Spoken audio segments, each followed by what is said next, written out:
tardes, bienvenidos y bienvenidas a la segunda jornada del Festival en Flamenco, el Festival de Cine Flamenco y Etnográfico de Jerez, y además estamos inaugurando sección dentro de esta primera edición, la sección de Territorio Andaluz, con la que pretendemos o queremos analizar los diferentes nombres propios que han sido esenciales para nuestra industria. Ahora hablaremos de ese concepto que estábamos ahí afuera hablando sobre el concepto de industria andaluza. En definitiva, se trata de analizar nuestro cine porque, como bien ahora hablaremos con Benito Zambrano, el cine nos ayuda, posiblemente sea la disciplina que más nos está ayudando a entender quiénes somos en este presente, por aquello de esa cosa tan personal que tiene este arte de vincular la palabra y la imagen. Benito Zambrano, bienvenido a esta primera edición del Festival de Cine Flamenco y Etnográfico de Jerez. Muchísimas gracias, un placer estar aquí a 30 kilómetros de mi casa, de Lebrija. Así que... Bueno, yo antes de nada quiero dar las gracias a las compañeras del Teatro Villa Marta por la producción y más allá, y a González Vías por la colaboración y la complicidad a la hora de montar esta primera edición. Quiero empezar preguntándote por la mirada. Te he dicho antes, quiero ir un poco de lo general a lo concreto y esa manera tan tuya, el que precisamente quisiéramos abrir contigo, es porque posiblemente seas el cineasta con una mirada más reconocible y también más potente, ¿no? Sin fisuras a la hora de hacer cine. Y sobre todo su vinculación con el territorio, que es como muy marca de la casa, algo muy tuyo, ¿no? Bueno, yo, para empezar, hago lo que puedo. Hago lo que me sale y a veces no sé lo que me sale. Y muchas veces digo que hago no hago el cine que quiero, sino hago el cine que puedo. ¿En qué sentido? En lo que me da el talento, en lo que los dioses me han dado y no más. Ni puedo hacer más, ni puedo hacer menos. Menos sí puedo hacer porque a veces la industria no te lo permite. Pero cuando digo que hago lo que puedo, porque hago lo que puedo, lo que el talento me da, lo que Dios me ha dado, como diríamos. Y Dios me ha dado nacer en Lebrija, en una familia de jornaleros, con padres analfabetos, trabajando de niño y buscándome la vida como todo, y teniendo suerte, y teniendo la suerte de aprovechar la suerte, y que cuando la liebre saltó, pues no me pilló cagando y con la escopeta descargada, sino cuando tuve la oportunidad, que fue cuando pude conseguir una beca de irme a estudiar cine a Cuba en el año 92, pues la aproveché y eso cambió mi vida, porque obviamente, como la mayoría de mis hermanos mayores y como la mayoría de mis amigos de mi generación, estábamos todos predestinados a ser jornaleros del campo, pero como después llegó la gran reconversión industrial, de la cual nunca se ha hablado, que es cuando apareció las máquinas de coger algodón y todas las mecanizaciones del campo, pues dejamos de tener trabajo en el campo. Entonces yo iba destinado para ser, pues eso, mecánico, chapista, electricista, fontanero, escayolista, es decir, camionero, es decir, lo que son mi pandilla de amigos de mi generación, ¿no? Y obviamente ese era mi destino. ¿Qué tenía yo para tener un interés como niño? Y con 11, 12 años le gustaba la literatura, le gustaba escribir, le gustaba la mirada. ¿Qué pasó aquel día que yo, cuando la Semana de Teatro Juan Bernabé en mi pueblo, la Semana de Teatro, por la importancia que tuvo el Teatro Estudio Lebrijano, en su momento como un fenómeno también muy particular, se crea, yo entro ahí, me cuelo con 13 años, bueno, me presento allí en la puerta porque había algo que me llamaba, esa cosa de intuición que uno tiene en la vida, no sé por qué, pues venía con eso, nacía con eso, y me presenté en la puerta allí de donde estaban haciendo la función, yo no sabía qué función era, y me planté allí con 13 añillos, que no tendría más, y la gente de Lebrija, que en el momento era la Semana de Teatro, era bueno, llevada por muy gente, decía, anda, entra, pero no tenía dinero para pagar la entrada, y se pasa, entra, y me metí a aquello, y vi una obra de teatro que se llamaba en aquel momento Andalucía Amarga, de la Cuadra de Sevilla. A mí aquello me impactó tanto que yo sentí que eso era lo que yo quería hacer en mi vida. Es decir, quería conectar mi vida con el arte, quería conectar mi vida con el teatro, quería conectar mi vida con contar historias. Y eso a mí me emocionó, me conmovió tanto que pues tuve esa revelación. Posiblemente si hubiese... Hombre, también intenté ser futbolista y me echaron porque era muy malo. Y intenté todas las cosas que intentan los niños, incluso hasta más de una vez cogía y me hacía un 4 capotazos allí intentando jugar a ser torero, hasta que un día una vaquilla casi me mata y digo, tampoco creo que voy a ser torero, y además no me gusta la sangre, y después me hice ecologista y ya no me gusta que maten a los toros, ni a los animales, ni nada de eso. Pero digamos que ese fue algo que conectó conmigo y conectó con mi sensibilidad, y a partir de ahí yo quise hacer eso. Y claro, pues supongo que todas estas raíces te van marcando, y yo digo que yo soy lo que soy y vengo de donde vengo, y eso provoca mi mirada. Da igual el cine que haga o da igual que cuente las historias que cuenta, yo soy andaluz, soy de Lebrija, y mi manera de ver la vida y mi manera de sentir las cosas es así.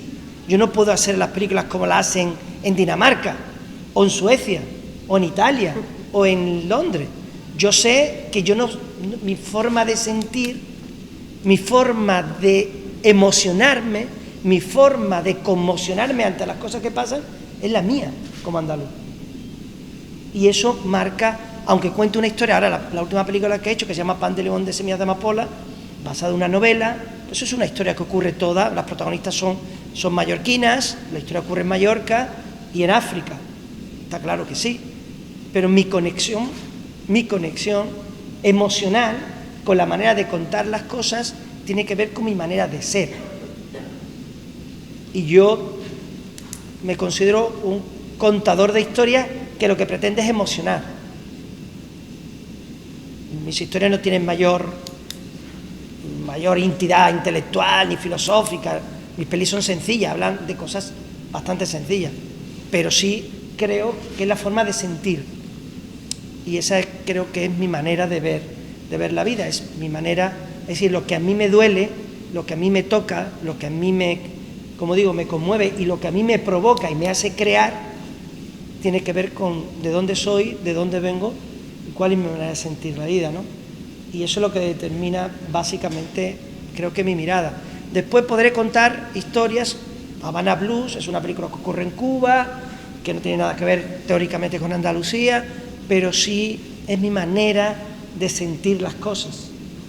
Si a mí mi manera de eso, ¿no? De que nos dé el pellizco, ya que estamos hablando de flamenco, es decir, que las historias me peguen un pellizco muy dentro, y yo lo que quiero es que mis historias también le peguen un pellizco al estómago al espectador, que es lo que más me interesa. Es decir, no soy un tipo cerebral ni frío, y a mí esas cosas no me funcionan. Y eso en parte tiene que ver con, yo creo, con lo que soy, ¿no? Ese pellizco, ¿no? Al que aludes, y esa mirada con la que quieres emocionar al espectador, yo creo que tú has sido muy consciente siempre que esa emoción tiene una capacidad transformadora en quien está observando y quien está escuchando, en el espectador, ¿no? En el público. No me gusta emplear la palabra espectador porque la veo como muy fría, ¿no? Yo creo que hay un vínculo más allá de, sobre todo en tu cine, quien se vincula al cine de Benito Zambrano va mucho más allá de la distancia pantalla-espectador. Pero esa capacidad que tienes de emocionar a través de tu cine siempre arrastra o impregna o tiene una dimensión política en el mejor sentido de la palabra, no quiero decir ideológica. Siento, luego soy y luego pienso, ¿no? Es decir, yo creo que a través de la emoción, de los sentimientos, es como yo aprecio la vida, ¿no? A mí, si una cosa no me conmueve en general, me deja frío, me cuesta más trabajo, me aburro y lo dejo, ¿no? Cuando leo libros, cuando veo películas y tal, pero cuando las películas me hacen sentir algo, ya eso me hacen conectarme, y entonces cuando empiezan a llegar los mensajes, es cuando lo que uno está contando, el fondo, ¿no? Es decir, cuando empieza a los planos de lectura que tiene cualquier obra de arte, empieza a funcionarme, ¿no? Empiezo a entrar. Esa es la primera idea, ¿no? La segunda que yo me planteo siempre es que yo quiero contar historias que merezcan la pena ser vistas y ser oídas. Es decir, hacer una peli, al margen de lo caro que es, a mí me lleva aproximadamente cada película un promedio de casi 4 años. Porque un año y pico, es escribiendo el guión, investigando, trabajando el guión, otro año y pico que los productores consigan el dinero, otro año y hacer la película hasta que la estrena. Es decir, es demasiado tiempo de mi vida la que le tengo que dedicar a hacer una película. Por lo tanto, yo intento que esa película merezca la pena. Que merezca la pena para mí, para empezar. Después, creo que es importante que merezca la pena para toda la gente que participa en hacer una película. Fijaros que si miráis los créditos, es verdad que en nuestra profesión vivimos de eso, ¿no? Pero yo nunca lo pienso desde el término económico, yo pienso desde el término de lo que la gente pone, del corazón, del alma, de la pasión que la gente le pone cuando hacemos cultura, cuando hacemos teatro, cuando hacemos cine, ¿vale? Y la gente que nos dedicamos al teatro y al cine le ponemos mucho amor, mucha pasión y mucho entusiasmo. Y eso no vale, eso no lo puedes pagar con dinero. Entonces yo quiero que una película mía merezca la pena, que la gente que está trabajando en ese proyecto, en mi proyecto, en mi película, sienta que merece la pena, que lo que estamos haciendo es algo interesante. Y después, en último lugar, y no menos importante, como se suele decir, estáis vosotros, está el público. Es decir, yo quiero que mi cine, mis pelis, merezcan la pena para un espectador, digamos, para que pensar que cuando alguien va al cine, sobre todo, va a ver una peli, va a dedicarle 3 horas de su vida, mínimo, ver la película, irse sus 10 eurillos, 7, 8, 5, depende, que merezca la pena, que para el espectador merezca la pena perder ese tiempo, regalarme ese tiempo para ver una película mía. Por lo tanto, yo intento que el cine que yo haga merezca la pena. No puedo decir cómo qué. Lo que intento hacer es que la historia que estoy contando sea una historia medianamente inteligente. Que no sea una historia más tonto de la media de los tontos de este país, que suele pasar muchísimas veces, que hacemos cosas para la media de los tontos, ¿no? Yo quiero hacer este país para la media de los listos, es decir, para la parte del vaso llena, la medio llena, no la medio vacía. No pensar que el público es tonto y que le tengo que hacer las cosas. Pero intento que mis historias, la historia que cuente, contarlas desde un lugar inteligente, desde un lugar del sentido común y de un lugar que aporte, digamos, a la media normal, inteligente de este país, ¿vale? Que seguro que si lo hago bien, la media tonta también lo va a entender. Es decir, como decía Lope de Vega, pues al que quiera paja, paja, pero al que quiera trigo, trigo. Es decir, que haya para todo el mundo, ¿no? Yo intento que mis pelis, en ese sentido, emocionalmente y desde el punto de vista intelectual, tengan esa aportación, tengan esas capas de lectura. Intento hacer ese ejercicio, porque creo que es importante. Y claro, yo no sé si la palabra es comprometido. Lo que pasa es que muchas veces que cuando haces algo inteligente, medianamente y de sentido común, parece que eres comprometido. Y en realidad lo que intento es hablar, dialogar con el espectador desde la inteligencia, no desde la tontería. Y entonces parece que estás. Después intento tocar temas que me parezcan que pueden ser relevantes, que pueden ser interesantes, e intento abordarlos desde una visión que aporte, que dé un poquito de luz, que dé un poquito de claridad y que, como digo, le sirva al espectador y que en esa película oiga o escuche o vea algo, aunque sean 3 frases que diga, pues mira, qué bien. Yo me conformo con eso, ¿vale? Entonces yo creo que ahí está. Y claro, vuelvo a mi origen, soy de donde soy quien soy y me importan que las historias pues tengan una visión, bueno, llamémoslas comprometidas, de izquierdas, de sentir la vida de una manera determinada, de aportar algo y de ayudar en lo que se pueda, porque yo creo que lo que el arte puede aportar es intentar que seamos una mejor sociedad, o por lo menos yo intento que también como que mis pelis me ayuden a ser mejor persona y ayudar de alguna manera que la sociedad sea un poquito mejor, pero sobre todo yo, que por supuesto pienso siempre que mejor conocer la obra y no conocer a los artistas, porque muchas veces los artistas es para echarle de comer aparte, ¿no? Bueno. me gusta lo que haces, no tengo por qué conocerte, porque posiblemente puede que me defraude cuando conoces al artista, ¿no?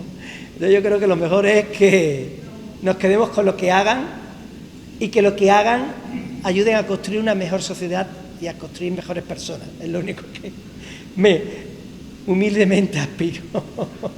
Y de aquí no hay mucho más que conocer. Es curioso porque en esto que estás diciendo me voy a saltar la escaleta porque efectivamente el arte, el cine, la literatura, el arte escénica debe tener esa cosa de transformar la sociedad y hacer que sea mucho más habitable, igualitaria y más libre, ¿no?, para todos y para todas. Ayer decíamos, ¿no?, en la charla con David Trueba y con Máximo Pradera sobre el documental de Chicho Sánchez Ferlosio, que la cultura, especialmente además yo creo en un momento como el actual, que hemos sido atravesados por algo que todavía estamos adivinando qué es lo que nos ha pasado exactamente, ¿no?, a nivel psicológico especialmente. O sea, la cultura debe ayudarnos a que la condición humana sea mucho más humana, ¿no? Y pensándote ahora, mientras te escuchaba, desde que arrancas con Solas en el 99, 2000, 99, ¿no? Sí, rodamos en final del 98, se estrenó en principio del 99. Tú has tenido siempre, no sé si ha sido algo intencionado, algo que ha ido incorporado en tu ADN cinematográfico, que es esa mirada feminista. Está en La voz dormida, evidentemente, ¿no? Pero también está en Intemperie, por esa masculinidad alternativa o esa otra manera de vincularse que tienen los hombres, ¿no? En una zona además, ahora hablaremos también de Intemperie cuando vayamos hablando de las pelis, pero esa mirada feminista siempre ha estado también ahí. Y no sé si ha sido algo intencionado o algo que te ha salido por esa necesidad a la que estás interpelando de hacer que vivamos una sociedad más libre, ¿no?, y más vivible. Pues cuando veáis esta que he hecho, esta es de una tribu de mujeres y muy de llorar, es un melodrama muy de llorar, ¿entiendes? Y esta es más todavía. A ver, vuelvo a lo que soy, a lo que somos, es decir, familia de 7 hermanos, 4 hermanas, 3 hermanos, y en Andalucía, donde la mujer es la columna vertebral de la familia, es decir, cuando la mujer desaparece, las familias se desmembran, la que le da sentido y unidad, y mi madre es una persona maravillosa. ¿Por qué a mí, cuando salía al recreo, me gustaba jugar con las niñas y no con los niños? Y me gustaba, yo tenía una clase en octavo de GB, que daba la casualidad que en esa clase estaban las tías de mi hijo, casualmente, 2 de las tías de mi hijo, la Mari Carmen, compañera mía de curso, y de casualidad, no sé por qué, se formó un grupo que eran como 20 chicas y 2 o 3 chicos, y para mí era maravilloso entrar allí y oler a perfume, porque las niñas olían a limpio y los tíos machotes, ¿no? Y cuando salía al recreo a mí me gustaba jugar con ellas. Siempre me han gustado demasiado las mujeres.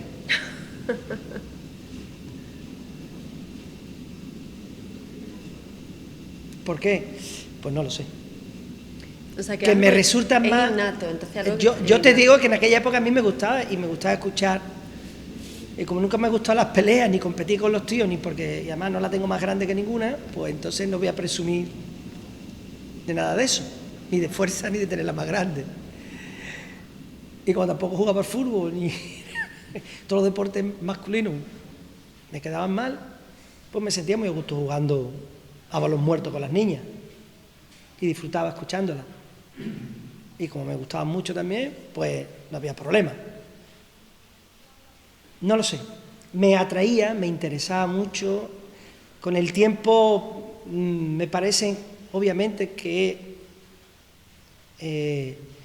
los personajes femeninos tenían más dimensiones por toda esta lucha de todos estos años de intentar la mujer ganar su espacio, conseguir un espacio, conseguir que se le reconozca. Entonces, la entrega, es decir, la maternidad, que es algo grande y maravilloso, ¿no? Ya eso Lorca en sus obras lo contaba bien, ¿no?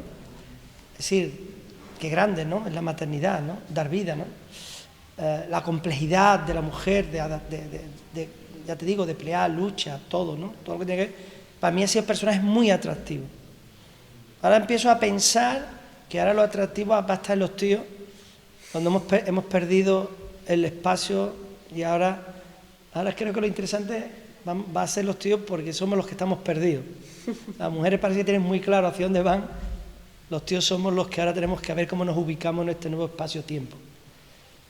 Pero siempre me han interesado las historias de mujeres, me gustan y la verdad es que no sé por qué. Decir que es un cine feminista yo no le pongo esos calificativos. Yo intento, como decía antes, intento hacer un cine inteligente y si mis personajes son femeninos, intento que mis personajes sean inteligentes. ¿Qué ocurre? Cuando ves una película donde la mujer aparece como es, ya parece que está haciendo algo especial. Es cuando hice Sola, es decir, cuando hicimos Sola y llamamos de la gente pobre, mira, pues la gente pobre es así. Sí, cuando se cuentan las historias todo parece extraño, porque normalmente estamos acostumbrados a un tipo de historia, a contar la historia desde las clases medias altas, a que los protagonistas son las clases medias altas y que los protagonistas son los hombres y los inteligentes son los hombres y los inteligentes son los que no son de Andalucía. Los andaluces éramos los tontos, los criados, los guardias civiles, los que hacíamos la gracia, y los inteligentes son los de Madrid o los que hablan en madrileño, porque al fin y al cabo en Madrid no hay nadie. Digo, de Madrid casi todos somos los que estamos en Madrid, no somos de Madrid, y la gran mayoría de los actores no. ¿Me explico? Es decir, que cuando pones una mujer en una película siendo lo normal, parece extraordinario, porque es eso, ¿no? Y cuando cuentas historias de lo normal, es cuando todo parece extraordinario. Pero bueno, es por la desgracia de cómo se ha ido contando y se ha ido haciendo el cine en todos estos años, ¿no? Y cómo se ha ido contando, pues bueno, pues como en la historia de la dramaturgia y como en la historia de las novelas, como en la historia de decir, las protagonistas son los hombres y los protagonistas y las mujeres son siempre las secundarias, ¿vale? Andrés, baja el volumen. Y yo, Andrés, baja el volumen. Me seguís un poco, esa es un poco la idea. Entonces, creo que hacer las historias, a contar las historias desde ahí, parece que son feministas y en realidad yo lo que intento es que si mi personaje es una mujer y la protagonista de mi película es una mujer, darle la entidad de un protagonista en una película. Obviamente los protagonistas de una película son 1, 2 o 3 como mucho. Los demás son secundarios y los demás más secundarios. Entonces los personajes protagonistas son los que tienen normalmente en una película, en una historia, una mayor entidad, una mayor dimensión, porque es el protagonista. Y los secundarios, digamos, son más esquemáticos, porque no puedes desarrollar en una película todos los personajes igual, digamos, ¿no? ¿Vale? ¿Ok? Es como cuando decoramos nuestra casa, tendremos 2 cosas buenas, el resto será de Ikea. Pero ¿por qué no podemos tener toda una casa entera, todo de cuadros de Picasso? Pues entonces sería aburrido, porque tendríamos demasiadas cosas que ver. Entonces en una película no puede haber 20 protagonistas todos iguales. Hay 1 o 2 protas, el muchachito, la muchachita, y los demás. Y claro, los secundarios están trazados más líneas. ¿Qué ocurre? Que cuando le das protagonismo a las mujeres y haces un trazo profundo, con dimensión de personaje, parece que es una película feminista. En el fondo no es más que una película de lo que debería ser la normalidad. ¿Sí? No sé si me estoy explicando. Porque es que además no tienes o no arrojas una mirada paternalista sobre los personajes femeninos, ¿no? Vayamos a solas, ¿no? Que es un poco el pistoletazo de salida de tu cine. Película que, bueno, nos impactó a todos, ¿no? Primero por la temática, por cómo abordabas la temática y los personajes que nos ofrecían, ¿no? ¿Cómo ha cambiado? Si has cambiado mucho como cineasta, el Benito Zambrano del 99 a 22 años después de estar peleando por hacer cine, ¿no? Cada 3, 4 años, peleando los presupuestos, peleando... Ha pasado la vida. Pasa la vida... Claro, son 21 años. Me acuerdo que al principio la gente decía, oh, Benito, qué buena película, no cambie. Digo, ¿qué hago? ¿Me meto una urna de cristal? ¿No cambio? ¿Qué hago? ¿Me meto en el frigorífico? ¿En el congelador? Sí. Entre otras cosas, porque la película sola no era yo el productor, porque esa película le dio al productor en su momento una buena plata, digamos, le dio un buen dinerito. Si yo hubiese sido el productor, hubiese gastado el dinero, hubiese pasado de cine proletario a hacer cine burgués, porque el problema es que, ¿qué ocurre? Pues que uno empieza... Es muy difícil, cuando uno, si te va bien en la vida, acordarse de los pobres. Salúdame por la calle, pero no me pidas dinero, ¿no? No sé, es difícil, primero porque uno cambia, ¿no? Cambia y uno va haciendo cosas, va experimentando, uno va conociendo. Es decir, yo creo que uno tiene más libertad. Yo tenía mucha más libertad en aquel momento, cuando hice Sola, porque cuando yo escribía el guión de Sola, a nadie le importaba un carajo Benito Zambrano. Y nadie estaba esperando a Benito Zambrano, ni nadie quería saber nada de Benito Zambrano, porque nadie sabía que yo existía, quitando a mi padre, mi madre, mi hermano, ni en Lebría. La gente sabía a lo que yo me dedicaba, hasta que no salía en la televisión.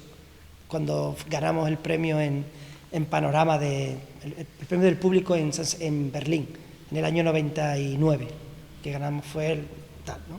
Y esa mañana me despertó el teléfono, oye, yo borracho, que me había acostado borracho, oye, ¿qué tal? Una entrevista con Iñaki Gabilondo. ¿Cómo? ¿Con Iñaki Gabilondo una entrevista? Me tuve que pegar hostias para despertarme, porque me había quedado la noche anterior, cuando habían dado los premios, borrachado allí, yo sin saber ni idioma, ni nada, ni alemán, ni cojones, pero yo me emborraché allí con la gente, porque mi película que habíamos a Berlín ganó el premio del público. Cuando nosotros íbamos por la puerta pequeña, porque estaban en aquel momento la película de Fernando Trueba, La niña de tus ojos, la de Ricardo Franco, Entre las piernas con Javier Bardem, Camilo Gómez y Victoria Abril. Es decir, todas las grandes estrellas del cine español estaban en las otras películas, menos Sola, que era de Benito Zambrano, con María Galeana, Ana Fernández, si éramos la Cenicienta. Y de pronto la peli, ¡wow! Toda la prensa, los premios, los Goya. Si hubiese ganado dinero no estaría aquí. Le hubiese comprado las bodegas aquí a González Fía. Me haría rico y a tomar por culo, los pobres que se la apañen. Que se busquen la vida. Entonces, claro, cambia tu mirada. Yo no lo sé, yo intento ser coherente. Intento hacer las cosas que siento, como quiero, pero es cierto que ahora tengo menos libertad porque la gente ya espera de uno, porque ahora conoce más la industria y a veces eso te hace cambiar un poco, porque ahora tienes que pensar qué es lo que se puede hacer, qué no se puede hacer, porque obviamente el problema que tiene el cine es que una película vale mínimo 4 o 5 millones de euros, ¿no? Una película media, muy pobrecita, de 1 para abajo, una medio que, tal, pero La voz dormida, Havana Blues y esta última que he hecho, pues son pelis de 3 o 4 millones de euros. ¿Qué significa? Que conseguir ese dinero es muy complicado, entonces depende de que una cadena de televisión quiera entrar en ese proyecto, que ahora las plataformas, después las distribuidoras internacionales. Es decir, estamos hablando que si yo hiciera una cosa que costara 30.000 euros, por ejemplo, una obra de teatro, depende de qué, pues a lo mejor con 30 o 40.000 euros montas una obra de teatro, pues a lo mejor conseguir ese dinerito también es mucho, pero bueno, pintar un cuadro, ¿cuánto vale pintar un cuadro? Es verdad que después exponerlo cuesta, escribir un libro, todo el mundo ha escrito un libro, incluso todo el mundo va y se contrata un estudio y se graba un disco. Miles de discos, todo el mundo tiene una novela escrita. Pero una película vale 4, 5, 3, una buena película vale eso. Por lo tanto, uno no es que tenga que hacer concesiones, afortunadamente hasta ahora he hecho el cine que quería con la gente que quería. Pero eso no es garantía de que la siguiente pueda ocurrir. ¿Me explico? Es decir, es complicado esto, entonces mantener esa coherencia no es fácil ahora mismo, y cada vez uno siente más presión porque la gente espera.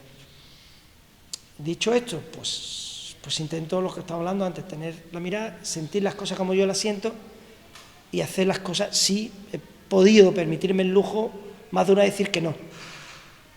Decir, no, este proyecto no me lo creo, esto no me funciona, creo que de aquí no vamos a hacer una buena película. Y afortunadamente todas las veces que he dicho que no, después no han salido buenas películas, si no después me estaría diciendo que por qué dije que no. Pero bueno, hasta ahora he tenido suerte en hacer lo que quería y en tomar algunas decisiones correctas en el sentido de lo que no quería hacer porque creía que no, aquello no iba a salir nada interesante. No sé hasta cuándo me lo voy a poder permitir. No sé si en la siguiente voy a poder hacerlo o voy a tener que bajarme los pantaloncillos, ¿no? Parar las cámaras y que te den por el culillo. ¿Sí? Pero como la vida misma, todo el mundo está todos los días en esa batalla. El que es libre, ¿cuál es? El que no necesita nada y vive con poco, o el que tiene mucho, igual tampoco es libre, yo qué sé. Pero bueno, Ya estoy diciendo tonterías. Pregúntame algo inteligente para hacer una respuesta inteligente, porque si no ya me enrollo. La vinculación de tu cine con la literatura. La voz dormida e Intemperie, que son dos adaptaciones impecables. Y ahora Pan de Limón, que es otra novela, ahora, 3 seguidas, joder. Y además insisto, con tu sello, ¿no? Con tu mirada. Es decir, coger el eco de esas historias de Chacón y de Jesús Carrasco y darles la mirada de Zambrano, ¿no? Eso fácil no debe ser, ¿no? Yo qué sé. Y por Intemperie no te voy a preguntar ni por el rodaje todavía. Yo no sé ni cómo salen esas cosas, la verdad. Vino de una manera muy curiosa y además vino en un momento también muy particular. Curioso. Yo estaba terminando de escribir el guión de Havana Blues y me iba para Cuba para rodar Havana Blues, porque yo lo que quería irme a Cuba y rodar una película en Cuba. Yo lo que quería otra vez para el Caribe, lo que estoy deseando hacer ahora, cuantito que pueda, irme otra vez al Caribe y a tomar por culo Europa, ¿entiendes? Y yo estaba escribiendo el guión de Havana y una amiga, Mariana Cordero, que fue una de las profesoras mías en la Escuela del Instituto del Teatro en Sevilla, y después la que hizo en Padre Coraje, la actriz que hizo en Padre Coraje, la madre del niño, Mariana Cordero, extremeña, conocía a Dulce Chacón y me pasó la novela. Me dice, Benito, léete esta novela, que verá qué bonita es. Y yo, claro, decía, pero Mariana, ¿cómo voy a ponerme a leer una película de la posguerra, de mujeres en las cárceles, que me estoy escribiendo un guión de Havana Blue, que es cubano, Cuba, y la salsa y la cosa esta? Era como dos cosas que no tenían nada que ver. Pero yo trabajo mucho tarde-noche, que es cuando más me concentro, y a las 3, 4 de la madrugada, después de estar trabajando Havana Blue, me acuesto. Claro, los personajes que no me dejaban, no me podía quedar dormido. Como cuando empiezan las cosas para darte por culo y no te puedes quedar dormido, ¿no? Y bueno, me voy a levantar porque no puedo dormir. Y de pronto cogí la novela y dice, mira, para quedarme dormido me voy a poner a leer la novela, a ver si me quedo dormido rápido, para mañana seguir trabajando, porque esto es como, hay que trabajar todos los días, porque aquí se trabaja mucho. La gente piensa que los artistas no, pero aquí se curra tela, pues, tela marinera, ¿eh? Después la gente dice que estamos el rollo de los subvencionados, la no sé qué, la no sé cuánto. Al margen de que tenemos el mayor actor en el mundo de los actores, de los sectores con más paro, más precarios y más miserables, y que la cultura, sobrevivir es un milagro, pero bueno, hay que trabajar mucho. Bueno, el caso, me pongo a leer la novela, empiezan a pasar páginas, y yo emocionado, llorando, y cuando llega la segunda parte de la novela, que es cuando fusilan a Hortensia, y Pepita al día siguiente va a recoger a la niña y se entera que sí, efectivamente han ejecutado a su hermana. Ay, yo llorando en el sofá, ahí en mi lebrija, en el sofá, llorando. Me partió el alma. Y a la misma vez que me partió el alma, algo que no me había pasado nunca leyendo una novela, vi la película. Es decir, una novela es como un cacho de piedra para un escultor. Tú tienes que encontrar qué escultura hay dentro de esa piedra. Pues para una novela es lo mismo, es decir, ¿qué película hay dentro de la novela? Porque las novelas son largas, ya para empezar tienen muchas más palabras que un guión. Por lo tanto, tienes que escarbar y quedarte con lo más interesante, con el centro, lo más importante de la novela que tú consideras, y aparte, y yo la vi, digo, hostia, ya, esta es la historia de Hortensia y de Pepita. Las demás las tuve que olvidar porque lo que decía antes, no puede hacer una película con 40 protagonistas. Es la historia de ellas dos. Y la película arranca de Pepita llegando a Madrid para ayudar a su hermana, que es lo que pasaba en aquella época, ¿sí? La cantidad de presos, y sobre todo mujeres, que iban en las cárceles donde estaban sus maridos o sus familiares para ayudarles, ¿eh? O en los campamentos o los campos de concentración que hubo durante el franquismo y la represión, ¿no? Entonces esta mujer se venía a Madrid para estar cerca de la hermana, para cuando la hermana diera luz, ella podía ayudar a la hermana llevándole comida y hacerse cargo de la niña, nunca pensando que la hermana la iban a ejecutar. Entonces la película arrancaba ahí y claro, estaba muy claro cuándo tenía que terminar. Pues obviamente cuando fusilan a la protagonista y Pepita se queda con la niña y ahí ya la película obviamente terminaba. Y lo vi tan claro que la mañana siguiente hablé con Mariana, le pedí el teléfono de Dulce y la llamé. Y ella había visto sola, estaba súper encantada y entonces me dice, Benito, yo te doy mi novela con las manos abiertas, haz lo que tú quieras. Ella tenía otras ofertas, pero si tú la quieres hacer, tal. Y Dulce de alguna forma no me regaló un tema económico, ¿no? Me refiero que me regaló algo más importante, que es, te doy mi novela, es decir, te entrego mi novela para que tú hagas tu película. hagan la película en el sentido bonito de la palabra entregar, ¿no? Y confiando en mí, ¿no? Y a mí eso me pareció maravilloso, ¿no? Y yo le dije, mira, Dulce, me voy para Cuba para rodar tal, cuando venga de Cuba hablamos, ¿no? Y ya te digo, esa novela me impactó tanto y vi la película, la vi, ¿no? Y eso fue la determinación de que me metiera a hacer la peli, y después, claro, descubrí algo que yo no sabía, que era el tema de la reparación a las mujeres, las cárceles de mujeres en el franquismo y toda la primera final de la guerra, la primera posguerra. Yo no sabía nada, yo como creo que la mayoría de los españoles no sabemos casi nada de la historia, porque siempre nos dijeron, ¿y qué tal, no? Bueno, pues eso fue la razón de por qué hice la novela, la historia de tal. Intemperie es otra cosa diferente. Yo no pensaba, yo estaba trabajando en mis propios proyectos y me vino un productor con el guión terminado de la adaptación. Mira, tengo este guión que vamos a rodar en 3 meses.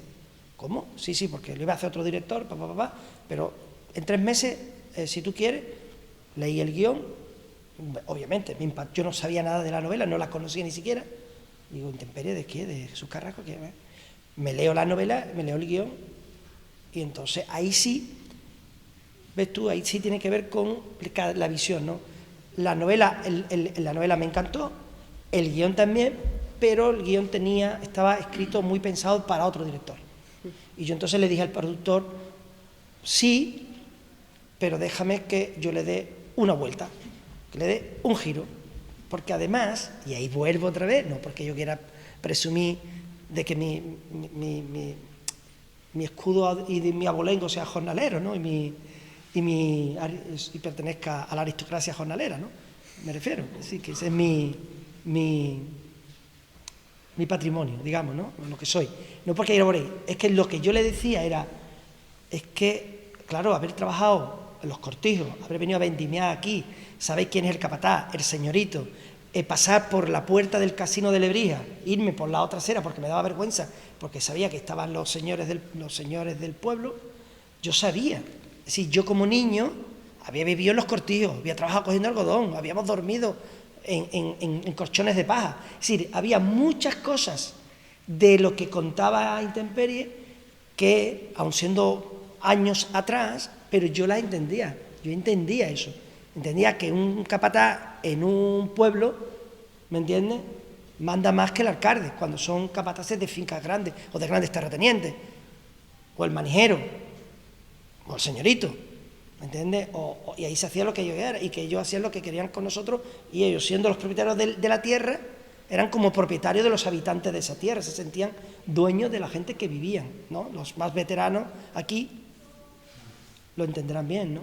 Y claro, todo eso me ayudó a que, al ser la lectura de Intemperie, de las novelas del guión, yo tuviera que me resonaba, no siendo ni un guión mío ni una adaptación mía primero. Yo lo que hice fue la adaptación del guión, no la adaptación de la novela, ¿vale? Y ahí fue como tal. Y ya claro, cuando fuimos a localizar, fuimos al sitio, pues ya todo empezó a tener sentido. Pero todo me sonaba, me resonaba, ¿vale? Y además yo de niño pues también estuve unos días yendo a ayudar a un cabrero con las ovejas, las cabras y tal por el monte y estas cosas, ¿no? Iba con mi padre cuando venía al monte de Gibarbín a hacer cisco para hacer picón. Y a vendimiar aquí a Jerez hasta los 20 y pico años, estuve vendimiar, tenía que dejar, me incorporaba siempre tarde al es decir, todo eso lo viví. Entonces me fue fácil entender Intemperie. Por eso, aun no siendo una historia mía, ni siendo una adaptación, pude conectar con ella, ¿no? Y es un poco la razón de la casualidad del destino de la vida de que me aparecieran dos, no porque yo la busque, la primera la busqué yo y la segunda me vino casi. Gracias, Rocío, por bendecirme. ¿Sí? ¿Vale?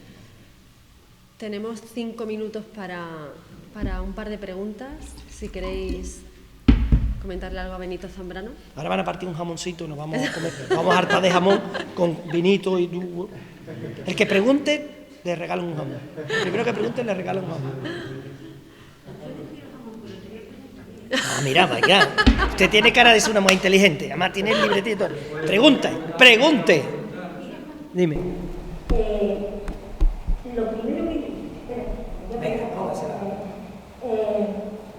La reconversión entre mujeres. ¿Cómo no se te ha ocurrido hacer una película sobre lo que pasaste con la reconversión de tres mujeres? ¿Cómo un niño que su futuro era trabajar en el campo, era porque estaba bien en el campo, porque tuvo que ir al campo? ¿Cómo te quitan el campo porque te meten 300 tractores? Porque te meten cultivadoras y de todas esas cosas, tío. ¿Cómo puedes consentir que tú no hayas hecho todavía algo? Ya. Sí, yo sufro con eso. Hombre, no me suicido, pero sufro. Por lo mismo que decía antes, sí, yo no hago el cine que quiero, hago el cine que puedo. Y no hago el cine que puedo por mi propia autolimitación como creador. Es decir, porque no voy a culpar a los demás. Está feo. A mí muchas cosas que me duelen. Es decir, todos los días me pongo a ver los informativos y veo la gente que muere cruzando el estrecho y ahora la crisis, la precariedad, no sé qué. Pero no es fácil escribir un guión. No es fácil escribir un guión que además te ocupa 8 o 9 meses de trabajo. Que después para hacerlo, pues tiene que tener la historia, un poco lo que contaba, cuando veas claro entonces. Y después, pues bueno, si yo ganara un poquito más de dinerillo, es que con el cine no se gana mucho dinero. Aunque parezca mentira, no se gana mucho dinero. ¿Por qué? Porque yo hago una película ahora mismo, ahora he conseguido hacer 2 seguidas, pero normalmente tardo entre 6 y 7 años hacer entre película y película. No se vive del cine, es decir, no se gana tanto para estar 7 años. Tal, ¿no? ¿Y qué coño haces en 7 años? Bueno, pues busco la vida, doy clases, gasto poco, me las invento. Pero en todo ese tiempo estoy emborronando cosas, estoy trabajando en 3 o 4 proyectos a la vez, pero hasta que uno consigue algo, tarda mucho, ¿no? Y entonces, a mí me gustaría, por ejemplo, pues ya digo, por si alguno hay aquí, algún financiero que tenga dinerillo, a ver si González Vía, ¿me oyes? ¿Alguno rico? Es decir, tener, por ejemplo, a nosotros lo que nos falta en Andalucía, fundamentalmente, es inversión en cultura para poder hacer más cosas. Y dentro de la inversión en cultura haría falta crear, digamos, la industria del guión, porque la base de todo es la creación, las ideas, esa es la fundamental. Crear, escribir guiones. Entonces, si yo tuviera dinero bastante, yo me pondría a escribir ese guión y 20 ideas más que tengo. Todo el tema de la lucha clandestina política en que mi hermano mayor participó, maravilloso, finales de la dictadura, el sindicato de los del campo, toda la lucha jornalera de acá, temas maravillosos. Los años 60 y 70 en Sevilla, con todo el underground, los grupos de rock que salían ahí, la influencia de la base de Rota y Morón en la música, en el rock, los smacks, todo lo que hacía Silvio, Lola y Manuel, lo que vino después con el rock andaluz. Sí, ¿qué es lo que no tenemos? Dinero. ¿Qué tenemos? Historias a reventar. Es decir, no hemos contado nada de nuestros andaluces viejos, que es todo el mundo árabe musulmán. Eso son nuestros andaluces viejos, incluso. Es decir, ¿dónde empieza Andalucía? ¿En qué momento? Es decir, toda la transfusión de romanos, fenicios, tartesos, judíos, árabes. ¿Hemos contado algo de toda esa parte de la historia? De nuestros artistas, nuestros intelectuales andalusí y tal. Es decir, tenemos historias a reventar. Lo que no tenemos una industria suficientemente potente para contarlas todas esas historias. Nos haría falta una industria más potente, es decir, para tener más inversión en guiones y más posibilidades de hacer esas historias. Y claro, yo quisiera hacerlo, pero a veces porque a mí no me sale y porque escribí, ya te digo, es que escribir un guión son 7 o 8 meses sin saber si puedes hacer esa película. Porque el que escribe una novela la puede editar él. El que escribe un cuadro, pues lo pone en su casa. Y el que canta, pues mira, Aunque cante mal, a mí me gustaría cantar mal, porque solo por cantar un poquito ya me sería feliz, aunque fuera un mal cantador y un mal poeta, no me importaría. Pero no ser poeta y no ser cantador me duele mucho. Ser un mal poeta y un mal cantador, por lo menos ya eres algo. Eres malo, pero eres algo, ¿no? ¿Me entendéis? Lo que quiere decir que uno hace lo que puede, yo hago lo que puedo. Quisiera hacer más, sí, pero no hago, no puedo. Y ya te digo, a ver si tengo suerte y me toca la lotería, yo qué sé. Bueno, si compro el que sea, si no compro no me va a tocar, pero bueno.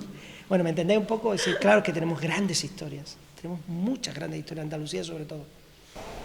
Pero yo te voy a preguntar, Sí. o sea, lo que comentas es muy interesante, muy necesario, pero también tenemos que ver la parte que yo creo que es la que falta trabajar, y sobre todo en España. Yo hace unos años en Barcelona vino a la Barbada, que es a ese me encargó en París, en Francia, hacer un programa de llevar el cine que la gente sepa entender el cine, estudiar el cine, como analizar las imágenes. Yo creo que es un poco lo que faltaría en España, que el cine de alguna manera llegara a los alumnos, ¿no? Bueno, ya eso estaría en otro orden de cosas, es decir, ya es como pasar a ser la exhibición y como el cine es importante, ¿no? Para que la gente le vea y aprender a leerlo. Pero Acá en Barcelona y Madrid se hace, no sé si sabes lo de Cinema en Curso, tienen curso. no lo sé, pero forma parte de muchas de las reivindicaciones que siempre hacemos desde la cultura, es decir, que obviamente pues el cine, como toda la cultura, vaya bien, que se desarrolle, que haya. Yo empecé en la Casa de Cultura, yo empecé trabajando, la primera vez que cogí una cámara era en el vídeo comunitario de Lebrija, en mi pueblo. ¿Os acordáis? El vídeo comunitario. Los viernes, cuando ponían las películas porno, ponían las películas porno, todo el mundo apuntaba al vídeo comunitario para ver los viernes las películas porno. Y fue yo donde empecé. Yo empecé grabando en mi pueblo, una camarita, una vídeo 8 de esta grabando todo. La Semana Santa, comuniones, bodas, bautizos, por supuesto, de todos mis amigos, de toda mi familia. Y después, pues, haciendo de todo, grabando todo, lo que podía, ¿no? Y siendo incipientemente como empezaron las televisiones locales, ¿no? Pues grabando todo lo que pasaba, ¿no? Y después de ahí, como ya sabía manejar eso y estudié interpretación también, que por cierto era un mal actor y también suspendí interpretación y lo tuve que dejar, y ahora hago películas y dice que soy buen director de actores, pero yo no entendía un carajo ni Stanislavski ni nada de eso, y además era un actor malísimo. Pero bueno, no pasa nada, yo lo intento. Si no sale, ¿qué vamos a hacer? Yo lo intento todo. Y empecé a trabajar en la Casa de Cultura de mi pueblo, porque montamos talleres de teatro y de vídeo, entonces con los niños y con el Centro de Educación Adulto hacíamos los cortos. Mis primeros cortitos en vídeo yo lo hago con niños y con las mujeres del Centro de Educación de Adultos de Lebrija, que les inventaba historias, hicimos varios cortos con ellas, adaptadas a mujeres mayores que no sabían leer y escribir, ¿no? Y hice mis primeros cortos, es decir, pero bueno, todo eso claro que siempre hay que intentarlo y que seguir y apoyando, porque el cine es importante y los gringos, los americanos lo supieron desde el minuto cero, que se inventó el cine, se dieron cuenta que era el arma más potente de manipular a la gente. Se dieron cuenta y cogieron todo el negocio, y como aquí nos matamos en 2 guerras mundiales, pues ellos se llevaron la gran industria a Estados Unidos y todo el mundo para allá. Y se dieron cuenta que lo que significa. Y ahora nosotros, nuestro imaginario visual está lleno de películas americanas. Si yo pregunto, decidme 5 actores, se van a venir a la cara actores americanos. Si digo 5 películas, se van a venir películas americanas. Es decir, porque hemos todo. Yo soy hijo de la televisión y del melodrama americano y de las películas del Falcon Crest y de Dallas y todas las cosas que es lo que veíamos, que nos pegamos en la televisión y nos chupamos así. Y claro, cuando tú miras las cosas así, esa cosa te absorbe todo y tú de pronto estás inducido por todo ese tipo de cosas. Es que lo que ha dicho Cristina antes de la cultura, cultura que tiene una función transformadora, era que cuando se hizo la presentación de la Filmoteca de Cataluña de Cinema en Curso, veías a niños y niñas de 10 años hablando de Santa Ackerman. Qué bien. Pero, hermano, ahora hace ya años que lo queramos o no, todo se ha virado, es decir, desde la aparición de Internet. No nos olvidemos que ahora yo creo, y creo que no me equivoco, no he hecho un estudio de investigación ni una estadística razonable, pero yo creo que ahora es cuanto más leemos y cuanto más vemos, y es el momento en cuanto menos leemos una novela o vemos una película. Es decir, nos pasamos todo el día viendo peor contenido. Peor se lee, peor se ve. Exacto, sí, Es pero nos así. pasamos todo el día con contenido, viendo contenido audiovisual y leyendo. Pero no leemos un libro ni vemos una película completa. Nunca más que ahora. Porque todo el mundo tiene un arma de matar, que es un móvil. Y eso se ha convertido, es decir, ahora mismo gran parte, nosotros hablamos del cine, pero yo creo que la jugada está toda ahí y hay muchísima gente desde Internet, desde sus móviles, que son los que están marcando tendencias culturales. Es decir, posiblemente lo andaluz esté más en los vídeos que la gente se manda, esos vídeos de humor, de cachondeo, la sevillana no sé qué, el otro que canta, el otro que desde su cocina, tal, el Tomasito que en su Instagram bailando en medio, ¿no? Y te sale el Tomasito en su Instagram si lo miráis, sale el otro que te canta y te sale en YouTube. Y la mayoría de los artistas están ahí también, expresándose y contando. Y el pueblo, y la gente. Y se nota los vídeos hechos por andaluces con los vídeos hechos en Australia o en Dinamarca. Porque te salen los monólogos de algunas graciosas, el chiste de no sé qué, en fin, todos los memes que hacemos. Ahí hay una parte importante de lo que es el desarrollo cultural ahora mismo de la sociedad. En Internet, me refiero en las plataformas, en todo lo que es las aplicaciones, ¿no? que tenemos. Ahí estamos todos, expresándonos. Otra cosa es quién te ve, quién no ve, quién hace negocio. Obviamente quien hace negocio es Google, YouTube y los dueños de Internet, de los móviles.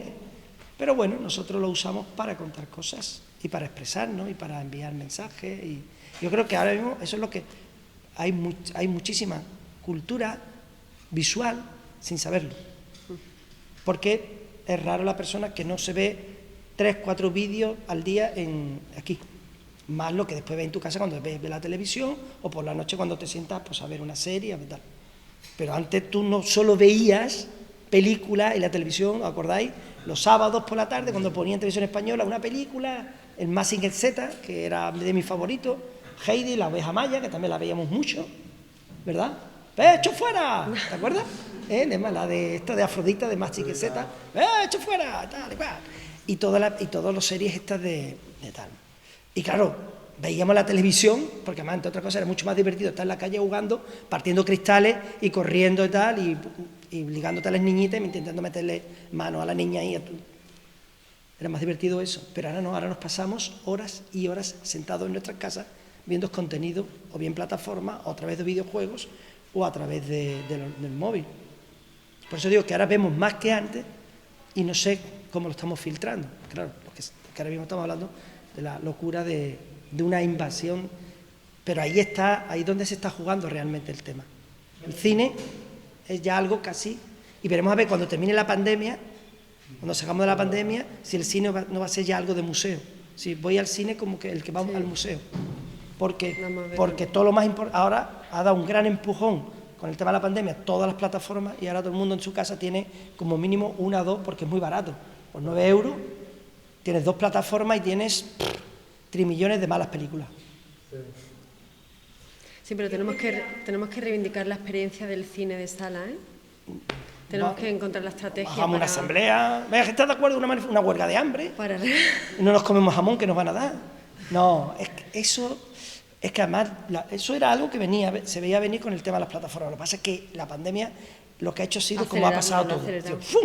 Nos ha metido a todo el mundo con las videollamadas, las videoconferencias, los Zoom, los otros y los otros. Lo que no sabíamos hacer lo hemos tenido que aprender encerrado en un año. Y claro, deshace eso, vuelve para atrás. ¿Cómo vuelve? Pues es difícil. Es decir, yo estoy muy expectante a ver qué va a pasar. Octubre, noviembre, cuando estrenemos esta peli mía, la nueva, que será para esa fecha, a ver quién va al cine. A ver quién va al cine y cómo vamos al cine. Esa es la gran pregunta que tenemos todos, no sabemos, porque ahora mismo Yo he ido ya en Madrid alguna vez al cine, sobre todo a llevar a mi pequeñina a las películas infantiles, que es lo que veo, porque yo ahora... Preguntarme de películas infantiles. A mí no me preguntéis de Tarkovsky, ni de Bergman, ni siquiera... No. A mí pregúntame de Raya, de Frozen, de Luca, porque tengo una niña de 5 años. Papi, eso no me gusta. Vale, hija, venga, dale. Y lo que vemos es lo que quieren los niños nuestros, ¿no? Pero bueno. Pero yo también creo que la verdad Estaba ella primero. Va, pregunte usted. Y ya terminamos con ella. Yo quiero preguntarte por el futuro. ¿Qué tienes pensado para tu futuro? Primero, me llama mucho la atención saber qué estudias. ¿Qué estudias tú? ¿Cómo te llamas? Sí, ¿y qué tienes pensado? Mira, bueno, yo, como además, yo teletrabajo en casa, pero de toda la vida. Es decir, la gente que nos dedicamos aquí, pues yo toda la vida, desde que empezó, pues, cuando no tenía casa me las buscaba, pero bueno, en el fondo, ahora que tengo mi estudio en mis propias casas, pues de que me levanto a las 10 de la mañana hasta que me acuesto, no solo eso, esto no descansa, esto no tiene horas de vacaciones, da igual. Entonces, yo ahora mismo valoro mucho el estar informado, obviamente, me gusta estar informado, saber un poquito qué va. Valoro como importante mucho toda la investigación, es decir, cada vez que valoro más el trabajo de investigación previo a un proyecto, porque la única manera justamente de conseguir historias medianamente inteligentes que le den una vuelta es profundizando, yendo a la vida. Es decir, no copiar al cine, no hacer una película copiando a otras películas, que es como coger las patatas que te sobran del McDonald's y al día siguiente refreírla para comértela con un huevo. Envenenado, qué asco, ¿no? Pues cuando uno copia a otro, uno aprende de otro y posiblemente uno también copie de otro, pero no repetirnos todo haciendo lo que ya se sabe. Entonces, para romper esa dinámica lo más importante es ir a la vida, es investigarla y encontraremos historias profundas. Entonces, parte de mi trabajo es investigar cualquier tema, obviamente lees. Todas mis lecturas y mis visionados de audiovisual son siempre muy egoístas. Ahora estoy con tal proyecto, pues veo películas sobre tal cosa, leo libros sobre tal cosa y constantemente investigando y leyendo y formándome, en el sentido de saber, de saber de la vida, ¿no? Y de saber de las cosas que pasan, porque eso es lo que me va a dar una riqueza para ir después a darle una entidad al personaje. Y ahora el futuro, que justamente en este mes acabo los 4 detalles que me quedan de la película esta que hemos rodado en pandemia, que la rodamos entre octubre, pues ya estoy pensando en lo siguiente. ¿Y eso que no sabes? Es que ni yo mismo lo sé, es decir, estoy trabajando varias cosas, precisamente una que tiene que ver con el flamenco, que tiene que ver con lo nuestro. Estoy ahí investigando, trabajando, llevo ya un par de años queriendo hacer algo que me gustaría hacer una película flamenca. ¿Cómo es eso? Pues no lo sé, no sé, estoy en eso. Yo creo que lo interesante, digo por ir cerrando, no porque yo quiera irme, que yo si traen el jamón y el vino nos podemos quedar aquí todo el día, ¿vale? O una cervecita, González Villa, una cervecita.